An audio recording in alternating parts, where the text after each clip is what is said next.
সর্বশেষ ৩০ ম্যাচে মাত্র ৭টি জয় বাংলাদেশ জাতীয় ক্রিকেট দলের। এই পরিসংখ্যান থেকে বোঝা যায় দলের খেলোয়াড়দের পারফরম্যান্সের ধারাবাহিকতায় কতটা ঘাটতি রয়েছে। দলের এই দুরবস্থার জন্য মূলত ব্যাটসম্যানদের দায়ী করেছেন বিশ্লেষকরা।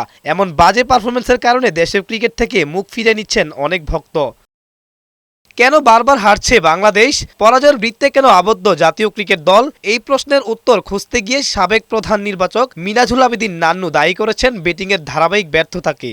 কালকের যে জিনিসটা হচ্ছে ডিজাস্টার, এটা হয়তো গত 10 বছরে আমরা দেখিনি বাংলাদেশ টিম এইভাবে কলেপস করে যেতে। বারবার ব্যর্থতার পরও লিটন দাসকে কেন দলে অন্তর্ভুক্ত করা হয় সেটি নিয়েও প্রশ্ন তোলেন তিনি। টিম ম্যানেজমেন্ট এখন লিটন কেন খেলছে বা হৃদয়েরও তো ধারাবাহিক পারফরমেন্সটা নাই, তো সেইভাবে অনেকগুলি মিডল অর্ডার ব্যাটসম্যান কিন্তু ধারাবাহিক পারফরমেন্স নাই। গেল বছর ডিপিএল বিপিএল দুর্দান্ত পারফর্ম করে নুরুল হাসান সোহান কেন দলে নেই সেই বিষয়ে বিস্ময় প্রকাশ করেন তিনি। সোহানকে এটা চিন্তা ভাবনা করতে পারতো এই জায়গাটায়, কারণ ওর কিন্তু 3 ফরম্যাটে খেলার এক্সপিরিয়েন্স আছে এবং শ্রীলঙ্কা এমন একটা জায়গায় যেখানে আমাদের সবসময় চ্যালেঞ্জ কাজ করে। দলকে জয়ের ধারায় ফিরিয়ে আনতে সব বিভাগকে সমানভাবে অবদান রাখতে হবে বলে মনে করেন বিশ্লেষকরা।